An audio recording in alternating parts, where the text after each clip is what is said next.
ஆசனாஸ்ன்னு சொல்லி சில நேரங்களில் ஸ்ட்ரெச் பண்ணி என்ன பண்ண முடியாது, திடீர்னு பண்ண முடியாது. கரெக்டாக கிராஜுவலாக தான் இன்க்ரீஸ் பண்ணி சின்னதுலேருந்து ஒரு 15 வயசுலேருந்து பண்ணுறவங்க தான் முழுமையான ஆசனாஸ் பண்ண முடியும். சரி, அந்த முழுமையான ஆசனாஸ் பண்ணவங்களுக்கு முழுமையான எஃபெக்ட் கிடைக்குமா அப்படின்னா கிடைக்கும். இப்போ ஒர்க் பிளேஸில் சம்டைம்ஸ் மூமெண்ட் தான் நம்ம பயங்கரமாக மன அழுத்தம் வருது, ஸ்ட்ரெஸ்ஃபுல் வருதுன்னா அந்த டயத்தில் என்ன பண்ணலாம், அந்த இடத்துல ஒரு 10 நிமிஷம் பண்ணிவிட்டு நம்ம ரிலாக்ஸ் பண்ணிக்கலாம். நம்ம பிரீத்திங் போயிட்டுருக்குல்ல, அப்போ இந்த பிரீத் இன்ஹேல் அண்ட் ஹோல்டு நடந்துட்டு தான் இருக்குது. அப்போ லைஃப்குள்ளே அட்டாச்டு யோகா. அப்போ அதைவே கொஞ்சம் ஃபைன் டியூன் பண்ணி என்ன பண்ணணும். வியாஸுக்கு வணக்கம். நான் ரம்யா சரவணன். ஜூன் 21 இன்டர்நேஷனல் யோகா டே. யோகா அப்படிங்கிறது 5000 வருடங்களுக்கு முன்னாடி இருந்தே நம்ம வாழ்வியலோட இணைஞ்சிருந்த ஒரு விஷயம். அப்படிப்பட்ட யோகா ஒரு 20th செஞ்சுரிக்கு அப்புறமா தான் யோகாவை பத்தின அவேர்னஸ், ஓகே யோகா பண்ணா இவ்வளவு பெனிஃபிட்ஸ் இருக்கு அப்படின்னு கொஞ்சம் கொஞ்சமா மக்களுக்கு தெரிய ஆரம்பிச்சிச்சு. ஸோ இப்போ யோகாவை பத்தின அவேர்னஸ் எல்லாருக்குமே இருக்கு அப்படின்னு தான் சொல்லணும். அப்படிப்பட்ட யோகாவை நம்ம பண்றது மூலமா, அதுவும் வந்து யோகா அப்படின்னா ஜஸ்ட் ஒரு மெடிடேஷன் பண்றது, ஆசனாஸ் பண்றது அப்படிங்கிறதையும் தாண்டி இந்த யோகா பாத்தீங்கன்னா நம்மளோட லைஃப் ஸ்டைலே கம்ப்ளீட்டா டிசிப்ளின்டா மாத்தக்கூடிய அளவுக்கு பவர் இந்த யோகாக்கு இருக்கு. சோ அப்படிப்பட்ட யோகா பண்றதுனால நம்மளோட உடல் அளவுல, மனதளவுல இது எந்த மாதிரியான ஒரு இம்பாக்டை கிரியேட் பண்ணும், அண்ட் யோகா எந்த டைம்ல பண்ணணும், இந்த மாதிரி நிறைய விஷயங்கள் இன்னைக்கு இந்த வீடியோல நம்ம பேச போறோம், பார்க்க போறோம். சோ நமக்கு இந்த விஷயங்கள்லாம் ஷேர் பண்றதுக்காக ஜிகேஎன்எம் ஐஓபி ஹாஸ்பிட்டலுடைய alternative medicine therapist doctor S Gandhi அவர்கள் நம்ம கூட இருக்காங்க. சோ டாக்டர் கிட்ட இப்ப பேசலாம் வாங்க. வணக்கம் சார், எப்படி இருக்கீங்க? First of all yoga day wishes உங்களுக்கு. ஓகே சார், இப்போ நீங்கள் சொல்லுங்கள், யோகாவை பற்றின அவேர்னஸ் நான் ஆல்ரெடி சொன்ன மாதிரி இப்போ இருக்கக்கூடிய மக்கள்கிட்ட எல்லாருக்குமே தெரியுது. ஏன்னா ஒரு 10 இயர்ஸ்க்கு முன்னாடி இந்த அளவுக்கு அவேர்னஸ் இல்லை. ஸோ அப்படி இருக்கும்போது இந்த யோகா வந்து நம்ம டெய்லியும் பண்ணுறதுனால இது நம்ம உடல் அளவில், மனதளவில் எந்த மாதிரியான ஒரு தாக்கத்தை ஏற்படுத்தும், எந்த மாதிரியான சேஞ்சஸ் வரும்? இப்போ இந்த அளவுக்கு உலகம் பூரா இந்த யோகா டே கொண்டாடுறதுக்காக நம்ம இந்தியா தான் ஒரிஜினேட்டட். இப்போ உலக யோகா தினம் ஜூன் 21 வைக்கிறாங்க எவ்ரி இயர். இப்போ இந்த வருஷத்தோட தீம் லைன் பார்த்தீங்கன்னா 1 எர்த் 1 ஹெல்த் யோகா. அப்போ உலகம் பூரா இப்போ வந்து யோகா வெரி இம்பார்ட்டன்ட் இருக்குது. அப்போ ஆரோக்கியத்தை மேம்படுத்த மெயினாக இப்போ பார்த்தீங்கன்னா நிறையா, அதாவது நோயோடைய பெருக்கம், பேண்டமிக் பிரச்சனை, சுச்சுவேஷன், பெயின், ஒரு ஏஜுக்கு அப்புறம் பார்த்தீங்கன்னா வெரிகோஸ் வெயின்ஸு, ஹார்ட் ப்ராப்ளம், எப்போ என்ன வருதுன்னே தெரிய மாட்டேங்குது. கரெக்டுங்களா? டான்ஸ் ஆடிட்டு இருக்காங்க, இறந்துறாங்க. கரெக்டாக? அப்போ யோகா ரெகுலர் லைஃப்பில் நம்ம இதை வந்து அப்ளை பண்ணும் பொழுது நம்ம பண்ணிகிட்ருக்கோம். அதில் கொஞ்சம் இம்பார்ட்டன் கொடுத்து டெய்லியுமே ஒரு 30 மினிட்ஸ் காலையிலையும் சாயந்தரம் பண்ணும் பொழுது அந்த ப்ரீத்திங்கோட சில மூமெண்ட் எக்ஸசைஸு, சிம்பிளான மூமெண்ட்ஸு, ஆசனா, ஆசனா, உணவு முறை மாற்றம் எல்லாம் பண்ணும்போது முழுமையான ஆரோக்கியத்தை நம்ம பெற முடியும். அப்போ உடம்பு, மனசு, நம்மளுடைய ஆன்மா நல்ல தூக்கம் வரும், நல்ல சுறுசுறுப்பு வரும். எப்பயுமே ஒரு காலையில வந்து சுறுசுறுப்பாக இருப்பாங்க, ஆக்டிவாக இருப்பாங்க. அவங்களுடைய ஒர்க்கில் வந்து எந்த பிரச்சனைகள் வராமல் என்ன பண்ணும் yoga not only psychological, work place, இது எல்லாத்தையும் சொல்யூஷன் ப்ரொவைடராக கொண்டாடும் யோகா. அது மட்டும் இல்லாமல் ஸ்கின் வந்து க்ளோயிங்காக இருக்கும், ரொம்ப யங்காகவே இருப்பாங்கன்னு சொல்லுவாங்க. மூச்சு பயிற்சியில் இருக்குது. ஸ்கின் பர்டிகுலர் பிளட் பியூரிஃபிகேஷன் நடக்கும். இப்போ பிளட் பியூரிஃபிகேஷன் ஏகப்பட்ட நம்ம என்ன பண்ணுறோம், நம்ம டயட் மேனேஜ்மெண்ட் பண்ணுறோம், அதெல்லாம் பண்ணுறோம். ஆனால் ப்ரீதிங் எக்ஸசைஸ்லேயே யோகாவில் நம்மளோட பிளட்டை பியூரிஃபை பண்ண முடியும். அதான் நாடி சுத்திமா, ஃபேமஸான நாடி சுத்தியெல்லாம் இருக்குதுல. ஓகேங்க சார். இப்போ இந்த யோகா வந்து பார்த்தீங்கன்னா எல்லா ஏஜ் குரூப்லேயும் பண்ணுற மாதிரி இருக்கு இல்லையா? இப்போ ஒர்க் அவுட்னா வந்து ஒரு ஏஜுக்கு மேலே இவங்க தான் ஒர்க் அவுட்ஸ்லாம் பண்ணணும் ஜிம்ல அப்படிம்பாங்க.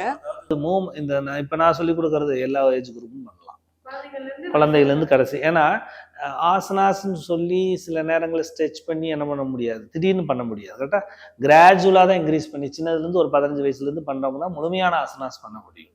சரி, அந்த முழுமையான ஆசனாஸ் பண்ணவங்களுக்கு முழுமையான எஃபெக்ட் கிடைக்குமா அப்படின்னா கிடைக்கும். அதே மாதிரி இப்போ இருக்கிற சுச்சுவேஷனில், ஃபாஸ்ட் லைஃப்பில், சில ஸ்மால் மூமெண்ட்டில், அது வயசானவங்களுக்கு அந்த ஸ்லோ மூமெண்ட்டில் வித் தாய்ச்சின்னு சொல்லுவாங்க, கேள்விப்பட்டீங்களா? தாய்ச்சி. அப்போ பிராணனை இன்ஹேல் பண்ணுற மெத்தட் தெரிஞ்சுக்கணும். பிராணனை எவ்வளோக்கெவ்வளோ நம்ம உடம்புக்குள்ள எல்லா செல்களோடையும் பரிபூர்ணமாக ட்ராவல் பண்ணுற மெத்தட்ஸ் தெரிஞ்சால் போதும். சின்ன குழந்தைலேருந்தும் கடைசி வரைக்கும் ஒரே இதை மெத்தட்ஸ் ஃபாலோ பண்ணணும். ஸோ யோகாக்கு வந்து ஏஜ் குரூப் கிடையாது, எல்லா ஏஜ் குரூப்லேயும் பண்ணணும். ஓகே, இப்போ யோகா பண்றதுக்கு இப்போ நிறைய பேருக்கு இருக்கக்கூடிய டவுட்ஸ் என்னன்னு கேட்டீங்கன்னா, எந்த டைம்ல யோகா பண்றது, மார்னிங் டைம் பண்றதா இல்லாட்டி ஈவினிங் டைம் பண்றதா அப்படின்னு சொல்லி ஒரு டவுட் இருக்கும். ஸோ எந்த டைம்ல யோகா பண்ணா ரொம்ப எஃபெக்டிவா இருக்கும்? காலை வேலை தான் நமக்கு பிராணசக்தி அதிகமாக இருக்கும். அதாவது அந்தி சந்தின்னு அந்த காலத்து சொல்லுவாங்க, சந்தியா வந்தனம் சொல்லுவாங்க, பிராணாயாம பயிற்சி பண்ணுவாங்களே சந்தியா வந்தனம் சொல்லுவாங்க. அப்போ காலையில் நிறைய நம்ம இயற்கையாகவே நிறைய பிராணசக்தி இருக்கும். அப்போ காலை நேரத்தில் ஒரு 1/2 hour பண்ணலாம். சாயந்தரம் அதே மாதிரி சன் செட் ஆகிற டயத்தில் ஒரு 1/2 hour பண்ணலாம்.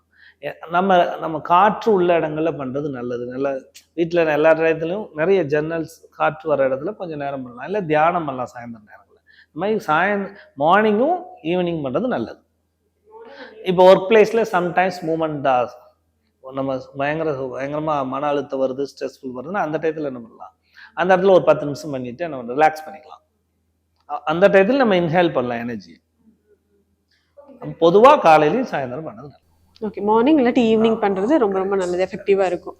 ஓகேங்க சார். இப்போ யோகா நீங்கள் சொன்ன மாதிரி யோகா மார்னிங் ஒரு ஈவினிங் பண்ணலாம். இப்போ வந்து லைக் ஜிம்முக்கு போகிறாங்க அப்படின்னா வீக்லி 3 days 4 days போனால் போதும் அப்படின்னு சொல்லுவாங்க. அந்த மாதிரி யோகாவை பொறுத்த வரைக்கும் எப்படி வீக் ஃபுல்லாக அதான் 7 நாட்களுமே பண்ணுமா, இல்லை இந்த மாதிரி 3 days 4 days மட்டும் பண்ணால் போதுமா? இல்லை, 3 days 4 days பண்ணுறதுல இல்லாமல் ரெகுலர் லைஃப்பில் இது அப்ளை பண்ணி யோகாங்கிறது சின்ன குழந்தைலேருந்தே அது சின்ன குழந்தையில பார்த்தீங்கன்னா ஆதி முத்ரா வச்சு பிறக்குது, கரெக்டுங்களா? அப்போ பிரீத் நடந்துட்டு தான் இருக்கு. யோகாங்கிறது பிறப்புலேருந்து இறப்பு வரைக்கும் யோகா பண்ணிட்டு தான் இருக்கிறோம். நம்ம பிரீத்திங் போயிட்டு இருக்குல்ல, அப்போ இந்த பிரீத் இன்ஹேல் அண்ட் ஹோல்டு நடந்துட்டு தான் இருக்கு. அப்போ லைஃப்குள்ளே அட்டாச்டு யோகா. அப்போ அதைவே கொஞ்சம் ஃபைன் டியூன் பண்ணி என்ன பண்ணணும், அதனுடைய பாத்தை க்ளீன் பண்ணுறதுக்கு பேர் தான் யோகா, பிரீதிங்கில் இருக்கும். அப்போ லைஃபோட அட்டாச்சு. அதாவது பிறந்துட்டோம், இறக்க போகிறோம்.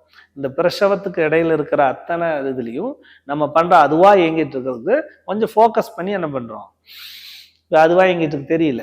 அப்போ எனர்ஜி வேணும்ல, அப்போ கொஞ்சம் நிறைய இன்ஹேல் பண்ணி நம்ம மூமெண்ட்டில் அந்த இன்ஹேல் பண்ணும்போது பிராணசக்தி அதிகமாகும், செல்கள் டியூன் ஆகும். அப்போ லைஃப் முழுவதும் பண்ணும் பொழுது நோயற்ற வாழ்க்கை போய் கொடுக்கும், ஆரோக்கியமான உடம்பு இருக்கும். ஜிம்மாக இருந்தாலும் ஜிம் ரெகுலராக பண்ணி ஆகும். ஏன்னா அது லாஸ் உடம்பு. இப்போ நீங்கள் இன்னைக்கு ஒரு 4 நாள் பண்ணலைன்னா என்ன மசில்ஸ் லூஸ் ஆயிடும்.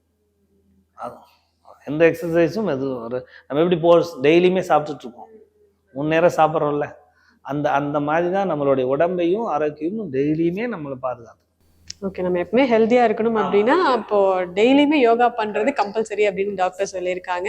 ஸோ லாஸ்டா நீங்க வந்து நம்மளோட மக்களுக்கு இந்த யோகா டே அதுவுமா என்ன மெசேஜ் சொல்லணும், இந்த மாதிரியான விஷயங்கள்லாம் நீங்க பண்ணுங்க, இதான் வந்து ஹெல்தி லிவிங் அப்படின்னு ஏதாவது ஒரு மெசேஜ் சொல்லணும் அப்படின்னா அது என்னவா இருக்கும்? அதாவது உணவை குடிக்கணும். யோகால மெயின் வந்து நம்ம உணவு வழியா ஹெல்ப் பண்ணணும். உணவை குடிக்கணும் அப்படின்னா நல்லா நொறுங்க நிதானமாக நின்று உமிழ்நீரோட சாப்பிடும் பொழுது நமக்கு இந்த டயபெட்டிஸ் சம்மந்தமானதெல்லாம் கண்ட்ரோல்லே இருக்கும், டயபெட்டிஸ் கண்ட்ரோல்லே இருக்கும். அப்போ உணவை குடிக்கணும் அப்படின்னா மெதுவாக நிதானமாக மென்று நொறுங்க திங்கணும். நொறுங்கி அப்படியே இப்போ மாடு எப்படி அசைப்படுது அது மாதிரி நீரை சப்பி சப்பி சாப்பிடணும். நீரை உண்ணணுங்கிறான், சப்பி சப்பி அப்படியே என்ன பண்ணக்கூடாது, ஊற்றக்கூடாது. அப்போ உணவு முறையை இப்படி சாப்பிடணும், கேப் விட்டு சாப்பிடணும். அதனால நிறைய நேரங்கள் சாப்பிட்டுட்டே இருக்கக்கூடாது, நமக்கு தெரியாமல் போடக்கூடாது. அதெல்லாம் முக்கியமான விஷயங்கள். எல்லா இடத்துலையும் மகிழ்ச்சியாக இருக்கணும், சரிங்களா? இப்போ உலகம் வந்து பார்த்தீங்கன்னா ஃபாஸ்ட்டாக போயிட்டு இருக்கு, எங்கே என்ன நடக்குன்னு தெரிய மாட்டேங்குது, கரெக்டுங்களா? அப்போ மகிழ்ச்சி, அப்போ ப்ரெசன்ட் டென்ஸில் தான் காடோடைய எனர்ஜி இருக்குது, ப்ரெசன்ட் டென்ஸ் தான் அந்த பூமி இயங்குது. அப்படிங்கும்போது பாஸ்டில் இருக்கிற துன்பங்களை கேரி பண்ணி அதை என்ன பண்ணக்கூடாது, ஒவ்வொரு விஷயத்தை எக்ஸ்ப்ளோர் பண்ணும்போது பண்ண அந்த பிரச்சனை அதிகமாகுது. பட் என்ன பிரச்சனை நடந்தாலும் அந்த செகண்ட்ல மறந்துட்டு அடுத்த நிமிஷம் மகிழ்ச்சி ஆகிட்டு ப்ரெசன்ட்ல கணங்களை வேட்டையானு ஜப்பானியர் சொல்லுவாங்க, இக்கிகாய்மாங்க. ஒவ்வொரு பர்சனை பார்க்கும்பொழுது மகிழ்ச்சியா பாருங்க.